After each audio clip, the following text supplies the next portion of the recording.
Bună ziua și bine v-am regăsit! În această etalare vom vedea de ce persoana voastră de interes s-a îndepărtat față de voi. Am să vă rog să alegeți prima variantă care vă atrage atenția, pentru că noi aici avem varianta 1 și varianta 2. Rămâneți cu varianta aleasă și dacă aveți mai multe persoane despre care doriți să vă uitați, puteți alege pentru fiecare variantă câte o persoană, da?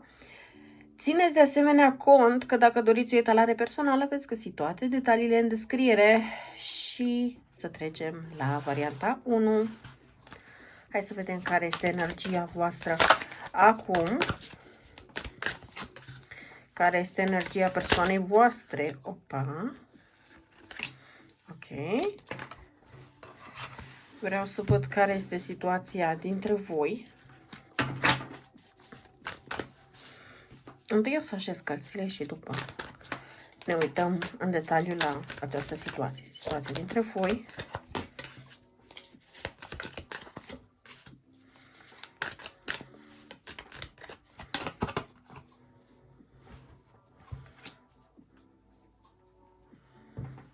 Ce a generat această îndepărtare a persoanei voastre față de voi?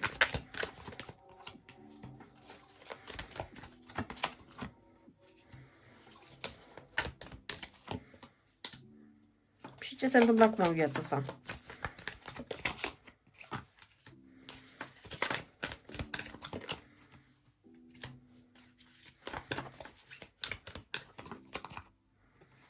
Bun. În primul și în primul rând, aș vrea să vă atrag atenția asupra faptului că atât voi cât și persoana voastră sunteți persoane destul de dedicate atunci când vă puneți ceva în minte. Chiar puteți să fiți un pic fixiști, un pic încăpățânați atunci când aveți un ideal mai mare spre care vreți să serviți. Acum, problema în legătură cu idealurile voastre este că energia voastră, da, persoanelor care urmăriți această etalare, este mai degrabă ghidată spre spiritualitate, spre moralitate, spre anumite valori destul de semnificative în viața unui om, dar pe care această persoană are tendința să le cam minimizeze sau să le ignore cu totul. Aveți de face cu o persoană care nu este atât de deschisă în sfera spiritualității, a credinței, în ideea că toți ar trebui să facem ceva, să-i ajutăm pe ceilalți sau să facem o lume mai bună. Cumva persoana voastră este mai degrabă pe o energie destul de orientată spre sine, în timp ce voi sunteți cu o energie îndreptată către divinitate și implicit către a ajuta colectivul, către a fi de ajutor colectivului. Și aici consider că este o diferență destul de mare între voi, care vă împiedică să ajungeți la foarte multe concluzii în care să fiți pe aceeași lungime de undă. Aici consider că voi vedeți lumea asta într-un fel, persoana voastră în alt fel și este foarte greu pentru voi să găsiți mai mult o cale de mijloc, pentru că voi sunteți mai degrabă pe mentalitatea de atâta timp cât știu că fac bine, atâta timp cât știu că ajut, atâta timp cât știu că fac tot ce pot pentru a respecta niște, hai să zicem, idealuri, da, în această viață, știu că sub o formă sau alta eu îmi voi găsi soluții, eu mă voi descurca, eu voi duce o viață ok. Pe când persoana voastră este mai degrabă pe modul practic, adică, da, ok, urmezi toate țelurile, toate moralitățile, toate religiile sau ce vrei tu să realizezi cumva, încerc să mă conectez la energia acestei persoane în timp ce zic asta, deci am să vă rog să treceți cu vederea anumite greșeli sau anumite chestii, da? Dar pe de altă parte, această persoană consideră că dacă nu se întâmplă nimic practic, nu aveți de unde să vă așteptați la anumite rezultate. Și aici este posibil ca această persoană să fie o persoană care se gândește cu mult timp înainte de anumite lucruri și își face anumite planuri, își face anumite țeluri pe care dacă nu le îndeplinește într-un termen limită, începe să se frustreze. Și ia acele frustrări și le varsă pe foi. Problema este că această persoană, fiind un rege de săbii, nu consider că neapărat comunică cu voi foarte clar ceea ce dorește, de ce dorește să se întâmple și cum are de gând să implementeze respectivele lucruri. Cumva se așteaptă ca voi să fiți ca un fel de zână măseluță care să îndeplinească toate dorințele fără măcar să vi le comunice. Și consider de asemenea că este pentru voi foarte greu să ajungeți la un numitor comun cu această persoană în ceea ce ține de acțiuni pentru a face această relație să funcționeze. Mai am o problemă destul de mare cu această persoană aici și faptul că, fiind un rege de săbii, de regulă persoanele astea sunt destul de zgârcite și în ceea ce ține de cadouri, și în ceea ce ține de vorbe, și în ceea ce ține de emoții. Deci un pic de atenție că zgârcenia acestei persoane ar putea să fie un semnal semnificativ pentru voi că această etalare rezonează sau nu cu voi, da? Bun. Ce vreau să vă mai spun mai departe este că în toată această situație, chiar dacă voi sunteți în lipsă de comunicare, pentru că avem totuși un 4 de săbii care ne sugerează asta, totuși această persoană așteaptă să existe o circunstanță potrivită să vină cu un pas înspre voi. Dar un pic de atenție, pentru că această persoană se gândește să vină la voi cu câteva gesturi micuțe care să fie totuși, nu știu, ca un fel de indicator că se schimbă pentru voi, dar totuși prea mici ca să fie relevante și lucruri de care nu are de gând să se ține. Cum de exemplu aici avem această persoană care ține, de exemplu, buchetul de flori și, nu știu, încerc să-mi dau seama dacă e chitară sau e ukulele, deși cât de mică e parcă mai degrabă ukulele, dar în fine. Ideea este că această persoană vrea să vină cu un gest către voi, un gest romantic, un gest de care voi n-ați fi crezut că această persoană este capabilă. Unii dintre voi, da, vă puteți trezi cu această persoană că vă aduce un buchet de flori sau chiar vă face o serenadă sau vă face o declarație de dragoste. Dar problema cu aceste cadouri, da, este că această persoană le va face, dar le va face doar ca să vă tragă înapoi înspre aceasta. Nu le face pentru voi, nu le face pentru a vă simți voi mai bine și aici aș vrea să vă atrag atenția că da, această persoană va veni cu acele cadouri, acele atenții, acele daruri pentru voi, dar sunt doar ceva care trebuie să funcționeze de moment, după care această persoană nu se va ține de ele, va reveni la vechile sale comportamente și va încerca să se folosească de acestea doar pentru a vă convinge pe voi că se schimbă, da, știu foarte bine că nu are de gând să se schimbe, dar atenție pentru că aceste semne vor fi cam undeva între 5 zile și 5 săptămâni, sincer aș zice că pentru majoritatea va fi în termen de 5 săptămâni, dar țineți cont că totuși această persoană va trece printr-un conflict interior dacă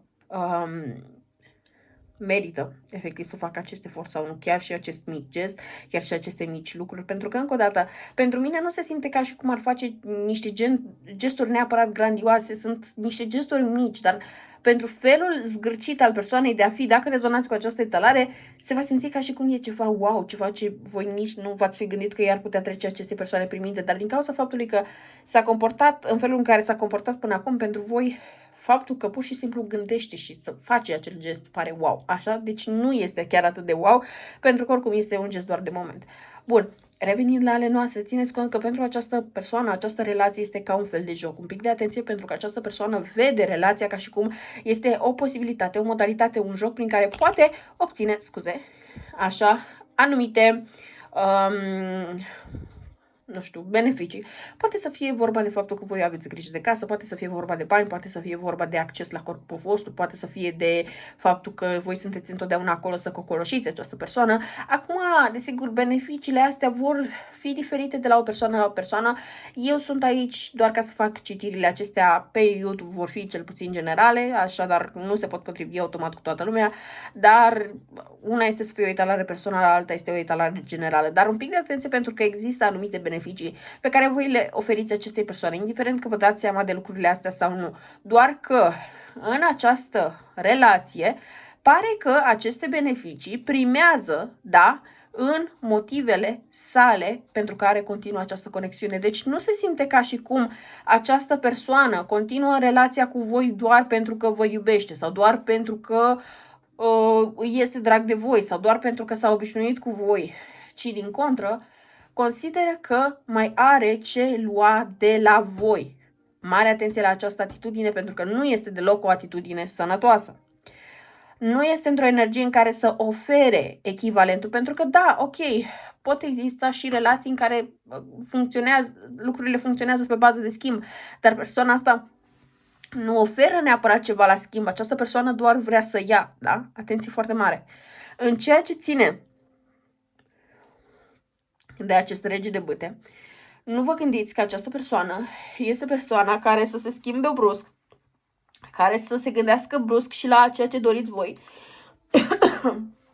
și la țelurile voastre individuale și la visurile voastre. Nu este doar o persoană care se gândește la sine, face ce vrea, când vrea, cum vrea. Și nu vrea să dai nimănui explicații pentru asta. Punct. Dacă vreți să acceptați asta, bine, dacă nu, la fel. Persoana asta nu se schimbă.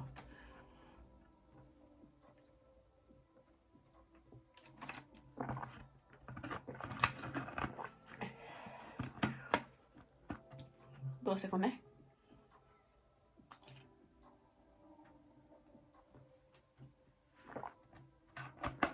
Așa.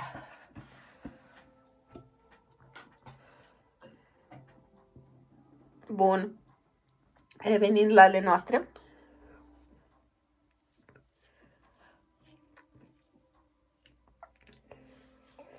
Legate motivele pentru care această persoană v-a lăsat în urmă sau s-a răcit de voi.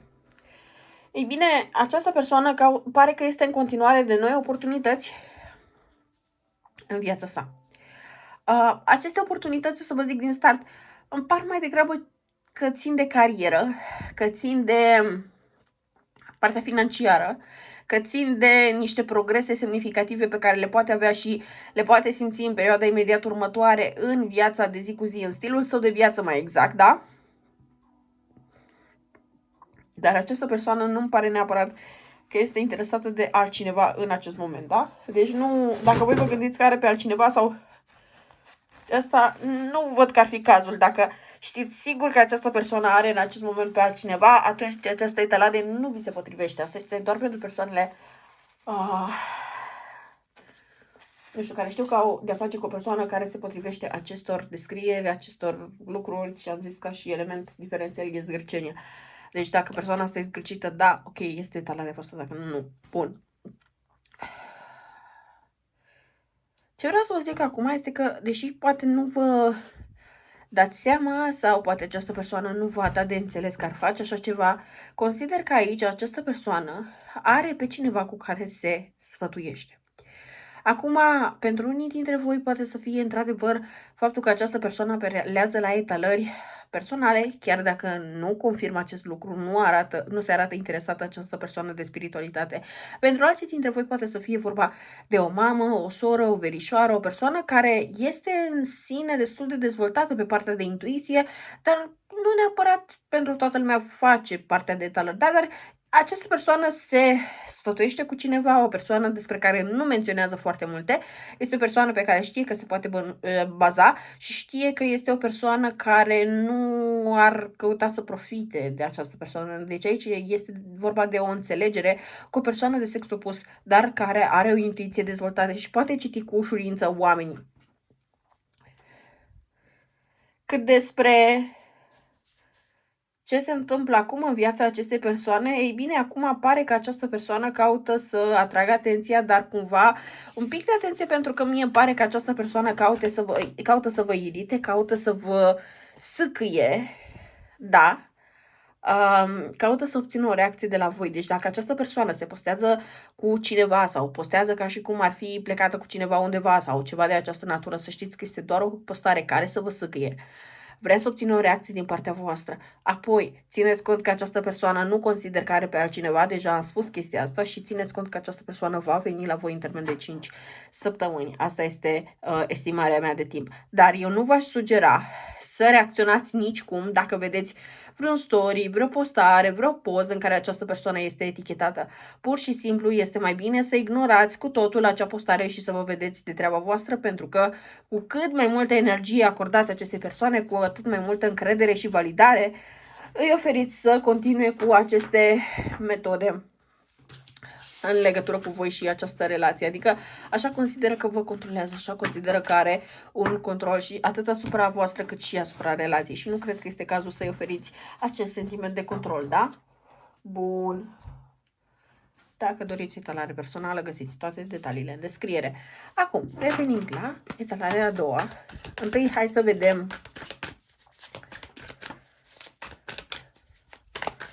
cine sunteți voi. 2 secunde. Cine este această persoană? Situația dintre voi acum.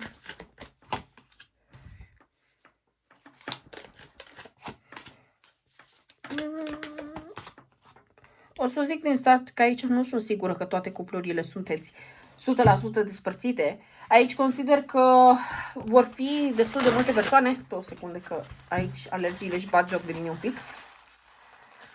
Așa. De asta mă și auziți că tușesc și mă auziți că și rup hârtii și îmi trag nasul și scuze pentru asta, dar e o perioadă destul de aiurea pentru partea de alergii și înregistrări, dar oricât încerc să evit, tot acolo ajung și tot trebuie să mă suportați, îmi pare rău, așa. Ideea este în felul următor, că aici eu să vă... Încă o dată, hai să o iau de la capăt ca să fie mai clar pentru toată lumea și să nu mai sar de la una la alta. Bun. Aici, pentru destul de mulți dintre voi, aș vedea că voi încă ați fi într-o conexiune cu această persoană și că lucrurile nu sunt neapărat terminate, hai să zicem, la un nivel oficial.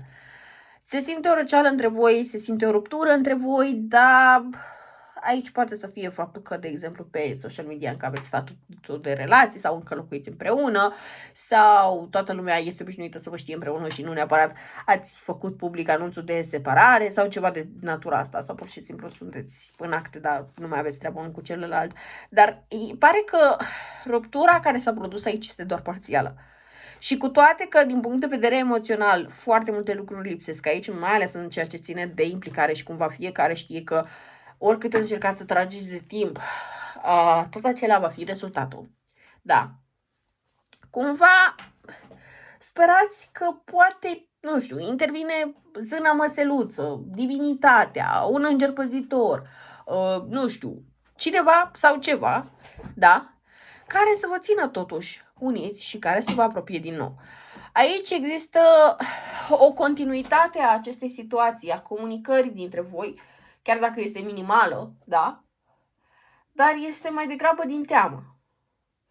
Dacă cumva aici se mai poate face ceva și noi n-am făcut suficient. Dacă n-am insistat destul de mult. Dacă mai putem repara ceva. Și vă înțeleg că vă este dificil să renunțați cu totul la această conexiune, în special unde este vorba de căsnicii, de copii și de diverse bunuri pe care voi le aveți împreună, dar cu judecata și cu asul de spade, oricât încercați să evitați adevărul ăsta, în afară de faptul că o să vă lovească și mai tare în față, nu o să fac absolut nimic. Puteți încerca să amânați, puteți să încercați să vă distrageți, puteți să căutați inclusiv alte relații pasagere prin care să încercați să, nu știu, vă deconectați un pic de la toată situația asta. Dar asta nu va schimba faptul că voi aici simțiți și veți simți în continuare că este foarte mult potențial irosit.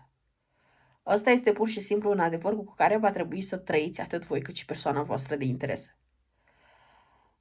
Problema aici este că și persoana voastră s-a obișnuit să fie cu voi, dar și voi aveți tendința să fiți destul de submisivi în relații. Deci voi aveți tendința să fiți cei care execută. Persoana voastră este un foarte bun lider în ceea ce ține de relații, sau cel puțin așa se vede din punct de vedere energetic pentru această conexiune. Dar cu toate astea nu a fost suficient. Este și a fost nevoie, da? Să mai preluați și voi controlul din când în când.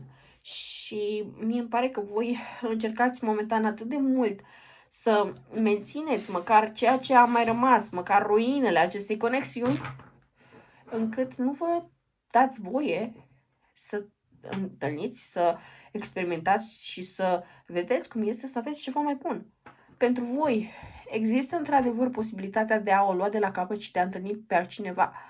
Singura voastră problemă este că încă țineți foarte puternic de amintirea acestei relații și de amintirea a ceea ce putea deveni această relație și totuși n-a devenit. Deci aici va trebui să vă obișnuiți cu faptul că ceea ce a fost, dar nu puteți să trageți de această relație în continuare și nici de această persoană. Va trebui să lăsați pur și simplu lucrurile să fie așa cum trebuia să fie de o vreme, să clarificați lucrul ăsta cu voi, cu mintea voastră, să faceți pace în sufletul vostru, în inima voastră și să vă vedeți de viață. Asta mi se pare că este mesajul central al acestei etalări. Nici nu cred că mai este relevant atât de mult de ce s-a îndepărtat această persoană, cât, nu știu, simt să transmit mai degrabă că oricât ați încercat voi aici să faceți lucrurile, deja ați făcut foarte multe. Deja ați făcut tot ce ați putut, dar nu mai puteți continua așa. Baza pachetului este diavolul format de rege de pentagrame și lumea. Voi veți avea de a face cu un alt om. Un pic de atenție, pentru că dacă voi acum aveți de a face cu un bărbat în semn de foc, și asta e pentru unii dintre voi, atenție că următorul partener semnificativ pentru voi va fi un semn de pământ. De ce? Pentru că regele de pentagrame e semn de pământ, hierofantul semn de pământ, diavolul semn de pământ. Da? Deci dacă voi aveți de acum de a face cu un semn de foc, veți avea de a face cu unul de pământ, și dacă aveți acum de a face unul de pământ, va fi un semn de foc. Asta trebuie să știți la interschimbarea energiilor. Dar, lăsând asta la o parte, cred că aici veți avea nevoie de ajutorul unui terapeut ca să faceți această tranziție și să faceți pace în sufletul vostru. Pentru că de unii singuri vă va fi foarte greu oricum, dar așa măcar dacă vă asistă cineva, vă va fi mai ok. Bun, aș vrea să vedem acum care este motivul pentru care această persoană s-a răcit de voi. Cavaler de bâte, rege de săbii. Interesant că regele de săbii l-am avut și anterior. Și cred că tot așa combinație de rege de bâte cu rege de săbii. Dacă există persoane care au venit pentru aceeași persoană și la varianta asta, da, ok. Vă văd. Și ce se întâmplă acum în viața acestei persoane?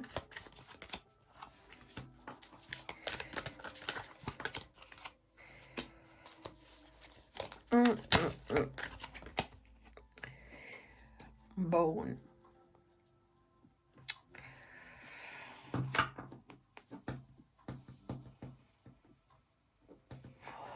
Hai să mă gândesc cum să pun lucrurile astea și să le zic într-o manieră în care să nu se interpreteze dacă nu rezonați cu această etalare. La cum se văd lucrurile aici, situația cu această relație, ca să definim un pic pe cât posibil dacă această etalare este a voastră sau nu. Această relație nu mai funcționează de foarte mult timp, pentru mulți dintre voi cel puțin 5 luni de zile, pentru foarte mulți dintre voi de ani de zile, da? Dar totuși ați preferat să rămâneți împreună. Motivul pentru care această persoană s-a răcit și mai mult față de voi sau s-a îndepărtat sau așa, este pentru că efectiv această persoană a cedat impulsurilor și a preferat să-și facă propriile plăceri. Pentru unii dintre voi poate să fie vorba de anumite vicii, da, poate să fie vorba de băutură, poate să fie vorba de substanțe, poate să fie vorba de aventuri, da, romantice, dar trebuie să știți că această persoană va continua să își mențină acel viciu, da? Și la ce se întâmplă acum în viața acestei persoane, cu 6 de bâte, 5 de săbii și steaua, eu consider că această persoană continuă prin acele vicii, continuă o viață de, nu știu, e ca și cum aș putea să spune viață de burlac, chiar dacă această persoană nu pare să fie tocmai burlac, dar în fine, asta este o altă discuție, dar pare că această persoană este foarte fascinată de ideea asta de a cuceri, de a deține controlul, de a veni când vrea, de a pleca atunci când vrea, de a avea o viață dublă și de a ține o parte a vieții sale destul de privată. Nu mi se pare că această persoană mai este deschisă emoțional pentru a se implica cu cineva la un nivel foarte serios, profund sau de foarte lungă durată. Dacă încă este această persoană într-o conexiune cu voi, de exemplu, nu știu, încă ați rămas căsătoriți în acte sau încă locuiți în aceeași casă sau așa mai departe, această persoană vine când vrea, pleacă când vrea, deci să nu credeți că voi dețineți controlul asupra acestei relații, pentru că efectiv v-ați minți, dar Nu-mi pare că această persoană neapărat vrea să revină la un stil de viață mai așezat, să zic așa. Din contră, aici un pic de atenție, pentru că dacă voi veți avea tendința să impuneți acestei persoane să revină către un stil de viață mai așezat, această persoană ar putea răspunde prin a se rupe de toate această conexiune. Deci un pic de atenție dacă vreți să faceți acest pas sau nu. Pe de o parte ar fi mai sănătos, pe de altă parte nu toată lumea e pregătită pentru chestia asta, da? Deci pot să înțeleg diferența de abordare pentru diferite persoane aici. Dar este foarte important să știți că eu nu văd, adică nu știu, nu cred aici că neapărat vă spun neapărat ceva nou și o să zic de ce. Pentru că avem un as de spade. De regulă când asul de spade îmi apare în diferite arii ale etalării, îmi arată că deja sunt lucruri pe care cineva deja le știe, deja a trecut prin lucrurile astea sau chiar deja au fost discutate deschis și nu este ca și cum neapărat aduc o informație nouă, ci mai degrabă persoanele care vor rezona cu această etalare primesc o confirmare, fie a intuiției lor, fie a lucrurilor pe care deja le știau. Deci nu simt neapărat că, nu știu, aduc ceva nou în această etalare, ca să știți. Doar confirm ceva ce ori simțiți, ori deja știți. Așa știți că această etalare este pentru voi. Eu cam atât am avut de spus pentru voi. Sper că vă este utilă această etalare și ne auzim curând. La revedere!